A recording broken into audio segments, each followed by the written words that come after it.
우리 100편을 함께 읽었습니다. 여러분, 우리가 왜 찬양해야 할까요? 왜 찬양해야 될까요? 찬양의 이유가 뭘까요? 우리는 찬양해야 합니다. 그런데 우리가 그 이유를 잘 모르고 할 때가 종종 있습니다. 많은 사람들이 찬양의 이유를 노래하는 이유와 같이 생각할 때가 있습니다. 그런데 우리가 찬양해야 하는 이유, 우리가 찬양해야 하는 이유는 우리가 그냥 노래를 부르고 그냥 음악을 듣는 것과는 조금 다릅니다. 왜냐하면 이 찬양은 우리의 기분을 위해서, 우리를 위하여 만들어진 것이 아니라 하나님을 위하여 하나님께 올려드리는 찬양이기 때문에 그렇습니다. 여러분, 우리가 찬양해야 될 이유, 아주 분명한 이유가 하나 있습니다. 뭘까요? 하나님이 명령하셨기 때문입니다. 그것보다 더 큰 찬양의 이유가 우리에게 주어지지 않았습니다. 우리가 왜 찬양해야 될까요? 주신 은혜가 커서 찬양합니다. 우리가 왜 찬양해야 될까요? 우울한 마음을 기분 좋게 하려고 찬양합니다. 우리가 왜 찬양해야 될까요? 교제를 풍성하기 위해서 찬양해야 됩니다. 여러 가지 많은 이야기를 할 수 있습니다. 그러나 우리가 찬양해야 하는 이유, 우리가 찬양해야 하는 이유는 단순합니다. 하나님께서 찬양하라고 명하셨기 때문입니다. 그래서 우리가 하나님을 찬양하는 것이며, 그래서 우리가 하나님께 영광을 올려드리는 것이죠. 자, 그러면 우리가 찬양해야 될 이유를 알았습니다. 자, 그러면 찬양의 이제 유익, 찬양하면 우리에게 무엇이 좋은가를 알아야겠죠. 찬양의 유익은 두 가지가 있습니다. 첫 번째는 우리가 하나님께 찬양을 드릴 때에 하나님께서 영광을 받으신다라는 것입니다. 이게 찬양의 아주 큰 유익입니다. 여러분, 우리가 무엇으로 하나님을 더 이렇게 영광스럽게 할 수 있을까요? 하나님은 부족한 게 없으시잖아요. 하나님은 모자란 게 없으십니다. 그래서 우리가 하나님께 돈을 이렇게 갖다 드려도 하나님은 사실은 우리의 돈이 필요하실까요?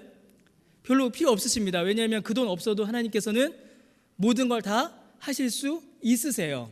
하나님은 완전하신 분이기에 하나님에게 더 필요한 건 없으십니다. 그래서 어떻게 보면 우리가 하나님께 드릴 것도 없고 하나님께서 우리에게 요구하시는 것도 없으세요. 그런데 하나님께서 우리에게 찬양을 요구하셨습니다.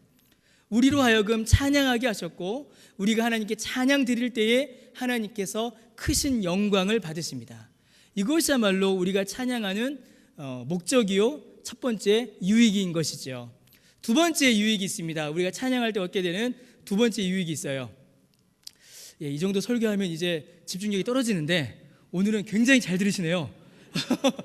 제가 오늘 같은 날 설교 길게 하면 눈치 없는 목사가 되거든요. 짧게 하려고 제가 지금 원고도 안 보고 그냥 짧게 하고 있는데, 이렇게 잘 들으시니 길게 해야 하나 그런 마음에 충동이 살짝 들었습니다. 빨리 하고 끝내죠. 두 번째 유익이 있습니다. 우리가 찬양할 때 얻게 되는 아주 큰 유익이 하나 있어요. 그것이 무엇이냐면 하나님을 알게 되는 겁니다. 이게 큰 유익입니다. 여러분, 아이들이 구구단 외울 때 어떻게 외우죠? 자, 종이에 써놓고 쓰면서 외웁니다. 2, 1은 2, 2는 4, 2, 3은 6. 이러면 어떨까요? 잘 외워질까요? 안 외워질까요? 잘 안 외워집니다. 그럼 구구단을 잘 외우려면 어떻게 외워야 되죠? 그렇죠. 1은 2, 2, 4, 2, 3은 2, 6, 2, 4, 8 어떻게 하죠? 리듬을 이렇게 붙이는 거죠. 천자문을 외울 때도 어떻게 합니까? 하늘천, 따지, 거물현, 누르황 이러면 안 외워집니다. 어떻게 외워야 돼요? 불러야 되죠. 저희 신학교 다닐 때 헬라어, 히브리어 외울 때도 그랬습니다. 헬라어, 히브리어가 안 외워지거든요. 그러면은 거기다가 곡조를 붙이고 음을 붙여서 노래로 이렇게 부릅니다. 그러면은 어느 순간 자기도 모르게 헬라어, 히브리어 알파벳이 머릿속으로 이렇게 들어오는 놀라운 역사를 경험하게 됩니다. 여러분, 우리도 하나님을 알아야 합니다. 근데 하나님을 알 때 어떻게 알아야 될까요? 성경을 읽어야죠. 근데 성경 읽기가 쉽습니까? 어렵습니까? 예, 쉬운 분도 계세요. 쉬운 분 계십니다. 얼마나 감사한지 모르겠습니다. 그런데 많은 분들은 성경 읽기가 어렵습니다. 아이들도 성경 읽기가 어려워요. 그러면 성경을 읽기가 어렵고 공부하기가 어렵고 책을 보기 어려운 분들은 하나님을 알 때 어떻게 알면 될까요? 찬양으로 하나님을 알아가는 것입니다. 찬송으로 하나님을 아는 것이에요. 그래서 우리가 이 시편을 읽을 때, 찬양할 때 그냥 곡만 듣는 게 아닙니다.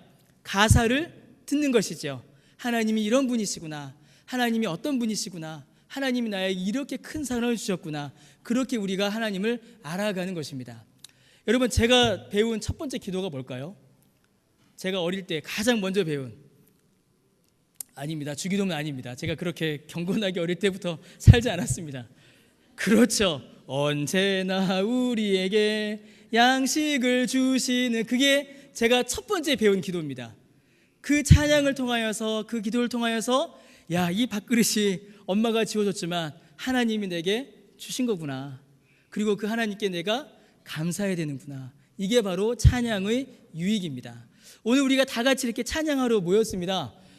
예, 이렇게 오후 예배 때 이렇게 앞에 땡겨 앉으시니까요, 제가 마음에 막 벅차오릅니다. 예, 오후 예배마다 요리문답을 할 게 아니라 매주 찬양 대회를 해야 하나 이런 생각도 들고요. 근데 얼마나 좋고 감사한지 모르겠습니다. 우리가 이렇게 하나님께 함께 찬양할 때에 찬양의 곡조와 리듬이 주는 즐거움과 기쁨도 있습니다.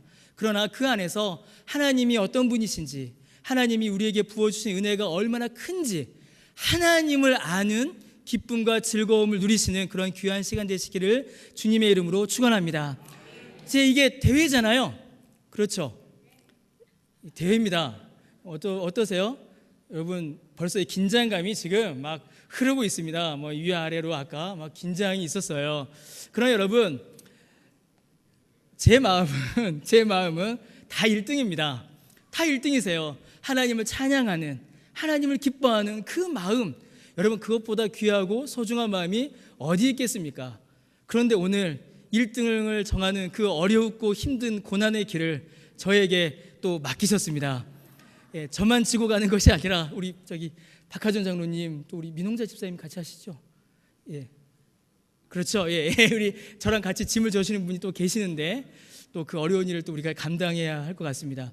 함께 하나님을 찬양하고 하나님을 알고 하나님이 주시는 그 기쁨으로 오늘 이 시간 충만한 은혜를 누리시는 저 여러분 되시기를 주님의 이름으로 다시 한번 축원합니다. 우리 함께 찬양하겠습니다.